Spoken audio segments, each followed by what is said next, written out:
Deciding whether to move into DC proper or the suburbs can be a big choice and can honestly feel kind of daunting. Let's talk about 6 things to consider when deciding where you should land in your next move.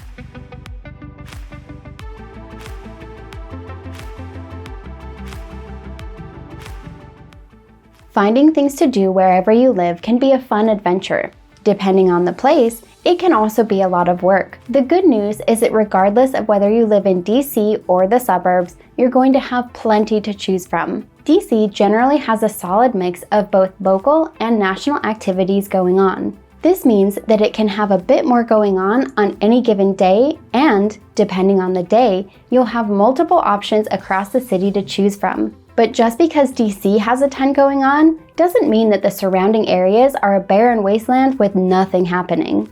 In fact, the surrounding areas also have a ton going on. There's everything from museums to festivals to events hosted by organizations and also local establishments, meaning that there's usually something for everyone. In addition, if for some reason your town has a blank space on the calendar that day or weekend, it's super easy to pop on over to another area that does have something going on.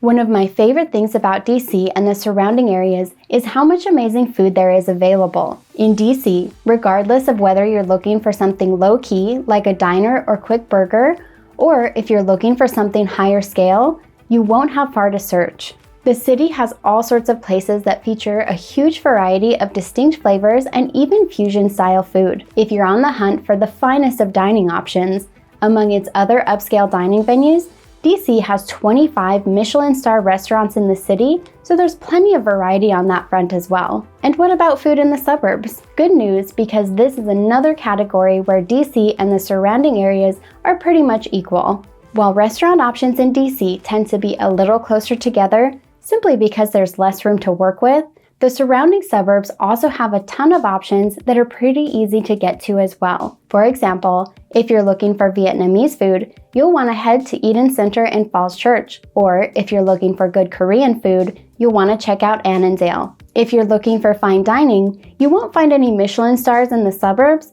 but there are still plenty of amazing upscale restaurants to check out. Worst case, it's usually just a short trip into the city to get that Michelin experience.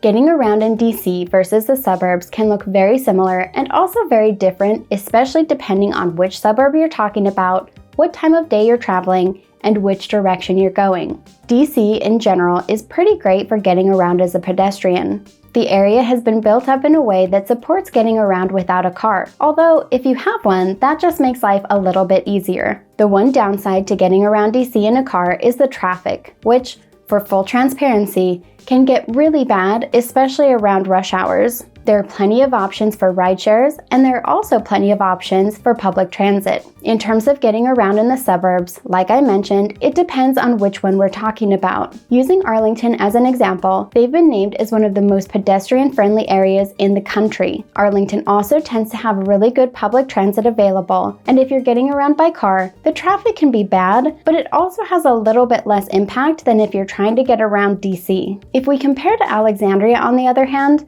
the Old Town area tends to be very pedestrian-friendly with really great public transit, but as you get further out from the Old Town area, there's a bit less infrastructure for pedestrians and occasionally fewer routes for public transit.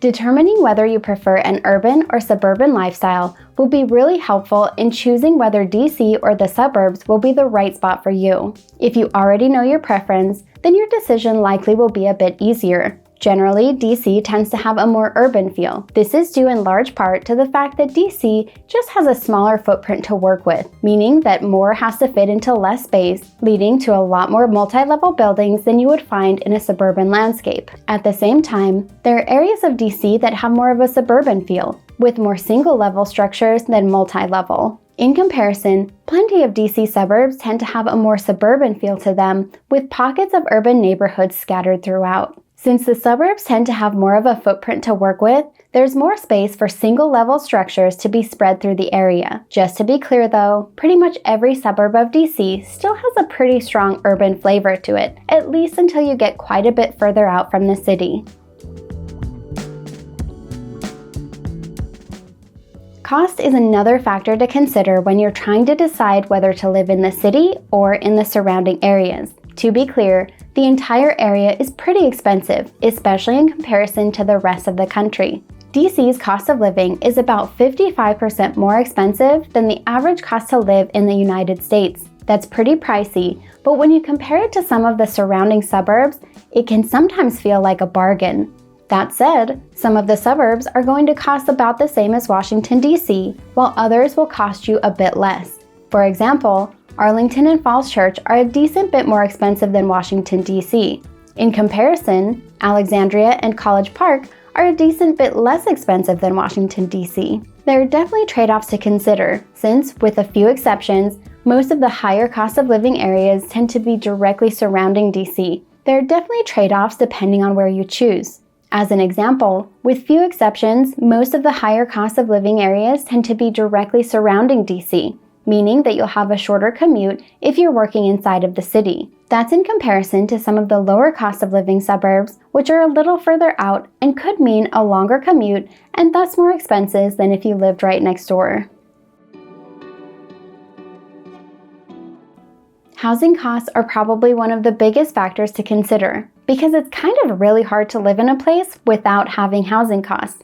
And that is why I'm making them their own category for discussion. The numbers will vary from year to year, but to give you an idea of what kind of prices you could be looking at, we're looking at prices for the end of 2024. In DC, for the last 3 months of 2024, the average price of a home in DC was $915,550. This price includes all properties sold, to include condos, townhouses, single-family houses, and more.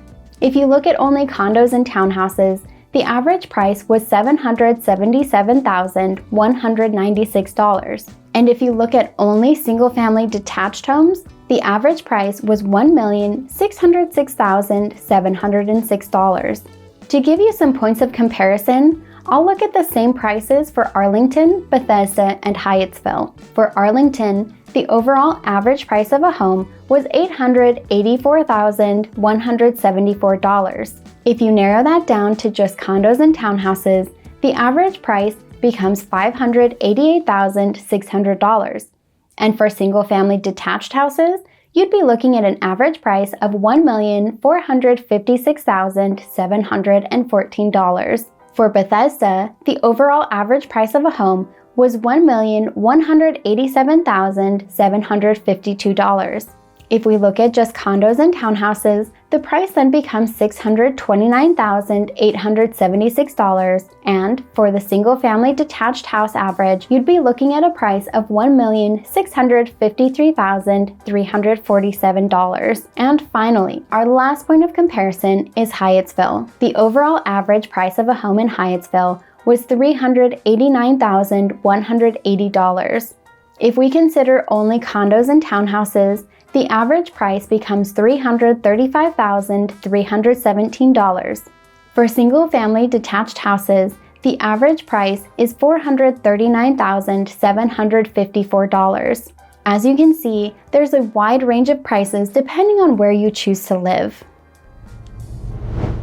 If you've decided that the suburbs are the right choice for you, but you're not sure which state is best, check out this next video where I compare what it's like to live between Virginia and Maryland.